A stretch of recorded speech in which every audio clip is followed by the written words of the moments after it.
평화생명TV 담디 야식의 김담이라고 합니다. 오늘은 동미나리에 대해서 말씀드리겠습니다.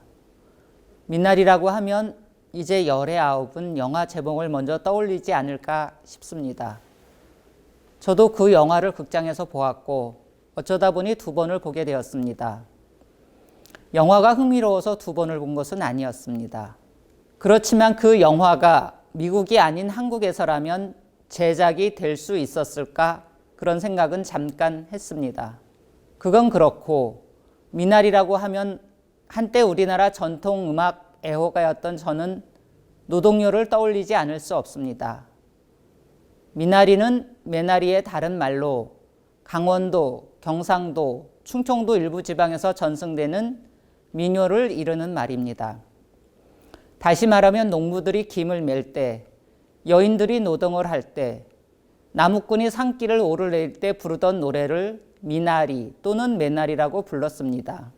다시 미나리로 돌아가서 조선 선조 때인 1590년 시작해서 조선 광해군 때인 1610년에 14년에 걸쳐 집대성하여 1613년에 간행된 의학서인 동의보감에는 물론 18세기 정학교가 쓴 농가원령가 정월령과 조선시대 대표적인 미식가이면서 탐식가라고 할 만한 학자이면서 문인이었던 효전 심노송이 유배지에서 미나리 선물을 받고 감격하여 미나리에 대한 글을 썼을 만큼 미나리는 매우 흔하면서도 오래된 식재료입니다.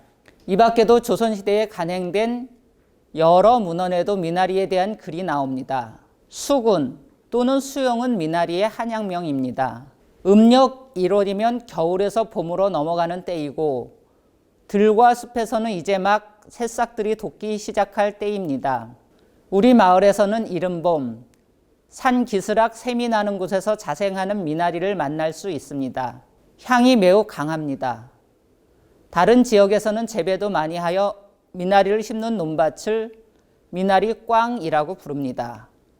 꽝은 아마도 광이 된 소리로 바뀐 것이 아닐까 짐작합니다. 광은 곡간의 다른 말입니다. 제가 어렸을 때 살았던 집에도 광이 있었고 쌀과 곡식, 소금 등을 넣어두는 항아리와 독이 있었습니다.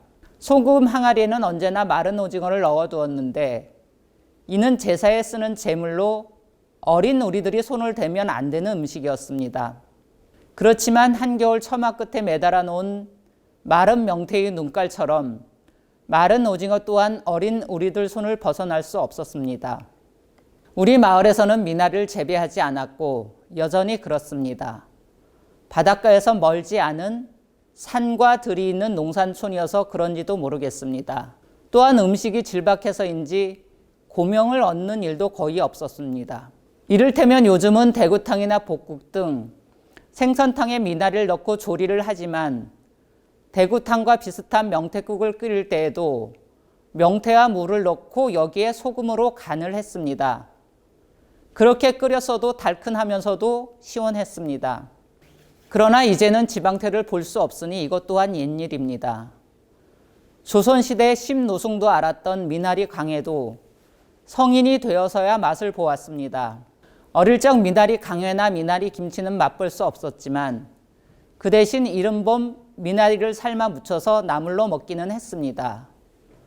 미나리 밭에는 선뜻 들어서기가 어려웠던 것은 거머리가 많았기 때문이었습니다. 종아리에 달라붙은 거머리를 떼어내는 일도 견디기 어려운 일이었지만 시뻘겋게 피가 흐르는 종아리를 들여다보는 일도 쉽지 않았습니다. 미나리인데 동미나리입니다. 독이 들어있으니 먹을 수 없다는 말일 것입니다. 지난번에도 말씀드렸듯이 독초는 또한 약초이기도 합니다. 독버섯이 코로나19로 고통받고 있는 요즘 다시 주목받는 이유이기도 할 것입니다. 국립수목원 국가생물종 지식정보에 따르면 동미나리는 북반구의 10종, 우리나라에는 1종이 분포한다고 합니다. 멸종 2기 야생생물 2급입니다. 제가 사는 마을 근처 천변에는 동미나리 서식지라는 간판이 서 있습니다. 하지만 지금은 글자를 알아볼 수 없을 정도로 낡아서 아무런 의미가 없습니다. 안내판이 서 있는 천변에는 밭을 일구어서 농작물을 심었습니다. 제가 사는 지역의 천변 이곳저곳에서 동미나리를 보았습니다. 어떤 맛일까 궁금했지만 참았습니다. 독초라고 했으니까요. 골수염 치료에 쓰인다고 합니다. 다음 시간에 다시 찾아뵙겠습니다. 고맙습니다.